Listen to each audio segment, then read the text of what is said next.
नमस्कार। मैं doctor Amitabh Banerjee universal health organisation से आपको हम खबर ला रहे हैं।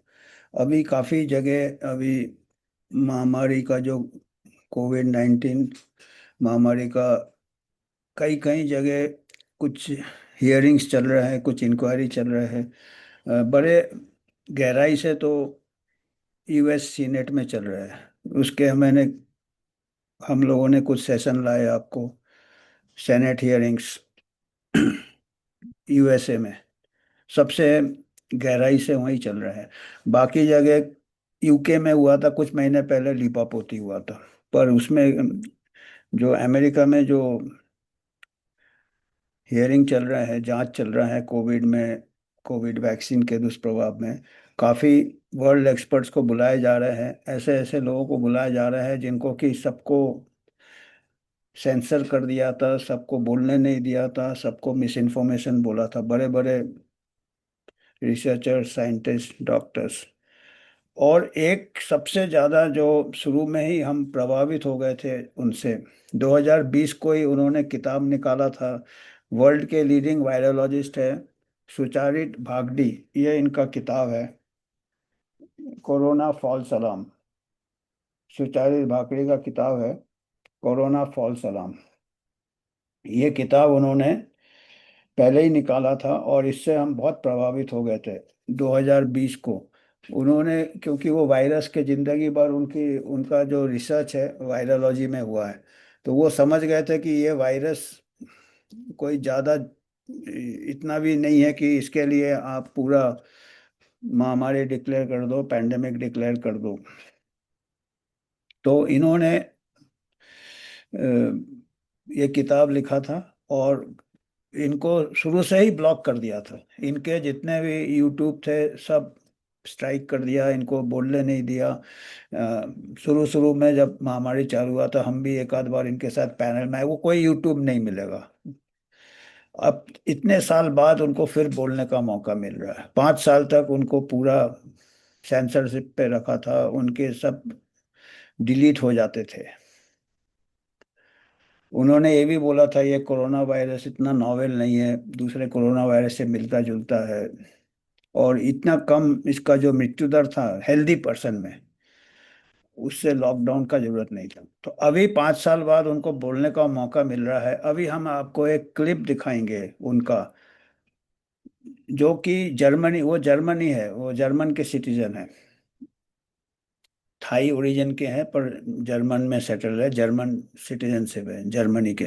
तो एक ब्रांडेनबर्ग स्टेट है जर्मनी में, वहाँ के पार्लियामेंट में वो उनका स्टेटमेंट आप सुनिए। वो एक थोड़ा सा वीडियो क्वालिटी ये है, थोड़ा साउंड भी है, पर वो क्या कह रहे हैं। वो कह रहे हैं कि ये जो कोरोना वायरस है, इसका जो वैक्सीन बनाया था, इतने जल्दी में बनाया था, उसको ठीक से सेफ्टी टेस्ट नहीं हुए थे। उसके जो स्पाइक प्रोटीन पूरे हर जगह फैलने के संभावना थे, जो कि इस किताब में भी उन्होंने पहले ही बताया हुआ है। कोरोना फॉल्स अलार्म, सुचारित भाकडी दूसरा बड़ा ऑथर है। तो इन्होंने पहले ही बताया है कि ये वायरस के ऊपर वैक्सीन बनाने का कोई इंडिकेशन नहीं है इतना माइल्ड। और जो जिस हिसाब से लॉकडाउन किया, जिस हिसाब से डेटा के साथ, और यहाँ तक कि जो टेस्ट किया आरटीपीसीआर, उसमें भी कितनी कमियां थी, ये किताब में शुरू में 2020 के किताब में ही दिया है कितनी कमियां थी। ये किताब अमेजोन से मंगा सकते हैं, ये पता नहीं बैन कर दिया कि नहीं।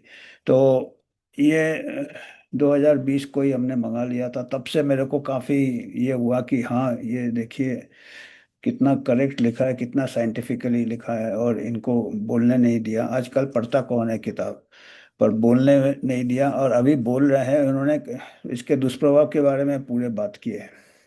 इसका बताया कि इसको टेस्टिंग नहीं किया, इसका सेफ्टी का कुछ ये नहीं है, वगैरह वगैरह। आप इनके स्टेटमेंट सुनिए ब्रैंडनबर्ग स्टेट पार्लियामेंट में। और इनको कई वगह बोलते टाइम भी इंटरप्ट करने की कोशिश की, माइक वाइक बंद कर दे रहे थे। आपको दिखेगा कि अभी भी थोड़ा थोड़ा सेंसरशिप है। और आखिरी में इनके स्टेटमेंट आप सुनिएगा, आखिरी में इन्होंने कहा है कि ये वायरस जो है ये लैब में बनाया है, और चाइना और यूएसए का नाम भी लिया है। ये जो छेड़छाड़ किया है यूएसए लैब एंड चाइना, क्योंकि यूएसए में जो सीनेट हेयरिंग हो रहा है वो चाइना की तरफ ही जा रहा है। पर ये हमने पहले कई बार बताया कि ये एक यूनिवर्सिटी चैपल हिल है, वहाँ पे राल्फ बारिक थे, उनका ये कमाल है। तो अभी हम ऐसा करते हैं, अभी हम देखते हैं इनका, ये देखते हैं इन। About billions, a huge fraud, is and continues to be about human lives. Listen carefully now. Genetically modified bacteria, many chromosomes, so-called plasmids, were and are used in this secretly modified process.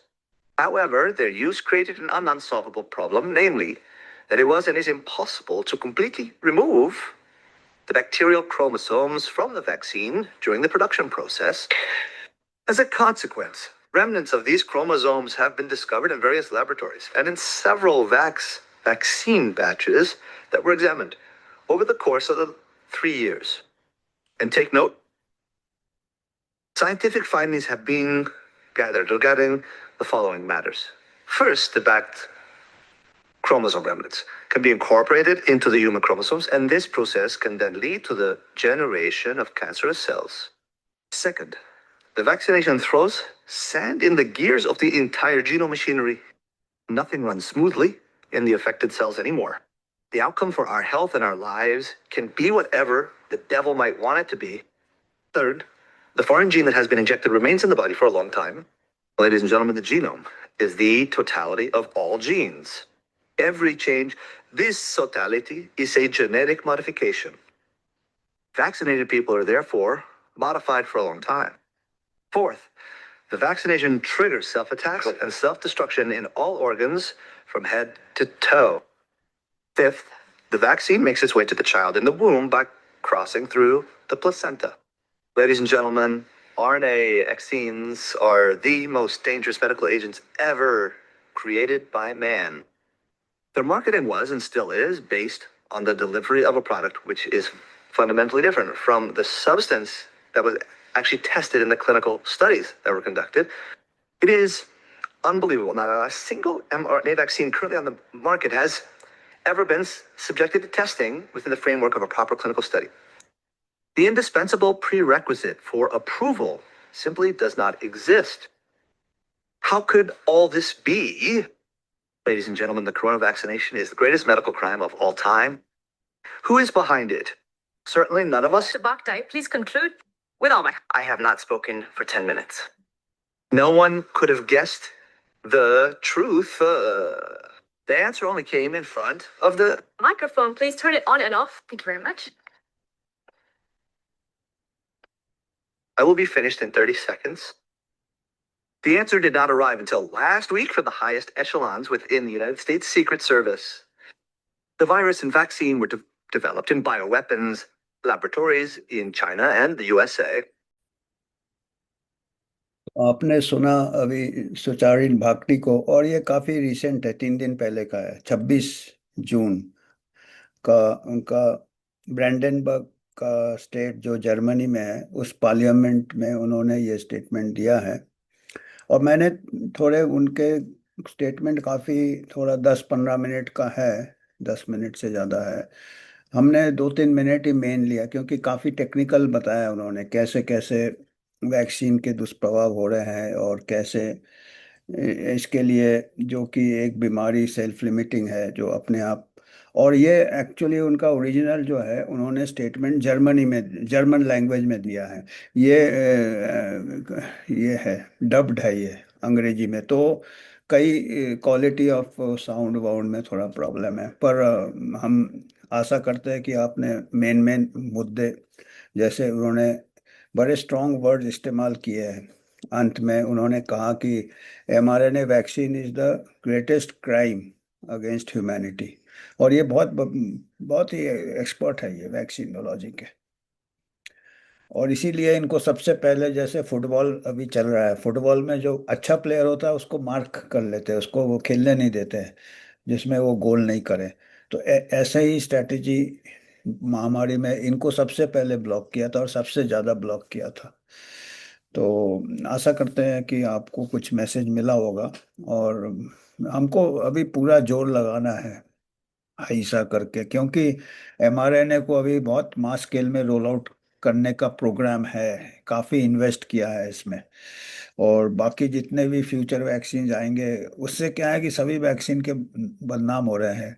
जो conventional vaccine बनते थे वो non tested है, उसमें ये gene technology है, जैसे उन्होंने अपने स्टेटमेंट में काफ़ी समझाया है। तो अननोन चीज है, और इतने मास स्केल में ऐसे ही इसके दुष्प्रभाव की पूरे जांच नहीं कर रहे हैं, इनकार कर रहे हैं। तो ये बहुत ही एक संघर्ष चल रहा है, एक प्रकार से इंफॉर्मेशन वॉरफेयर का संघर्ष चल रहा है। क्योंकि जिन्होंने इसको लागू किए हैं और आगे लागू करने का इरादा है, वो पूरा कोशिश कर रहे हैं अभी भी साइंस को कंट्रोल करने के लिए। तो ये संघर्ष चल रहा है, दुनिया के इधर उधर फैले हुए लोग हैं। अब ये देखना पड़ेगा कि ये संघर्ष कहाँ, कौन जीता कौन हारा, ये कहानी फिर कभी। तो आज के लिए धन्यवाद, और आपको कुछ कंट्रीब्यूट करना है तो हम क्यूआर कोड बताएंगे, उसमें आप दे सकते हैं। बेशक लड़ाई इतनी है कि कंट्रीब्यूशन आप हमारा को इनपुट्स दे, आइडियाज़ दे, उसी से सबसे बड़ा कंट्रीब्यूशन है। फाइनेंशियली अगर कुछ होगा तो हम और अपना रिसर्च वगैरह इंडिपेंडेंट करने की कोशिश करेंगे। धन्यवाद। इंडिपेंडेंट यूएचओ का अकाउंट है ये। हम किसी फार्मा से या कोई प्राइवेट इंस्टीट्यूशन से या पॉलिटिकल पार्टी से स्पॉन्सरशिप नहीं लेते हैं। आप ही के मदद से हम आपको ऐसे समाचार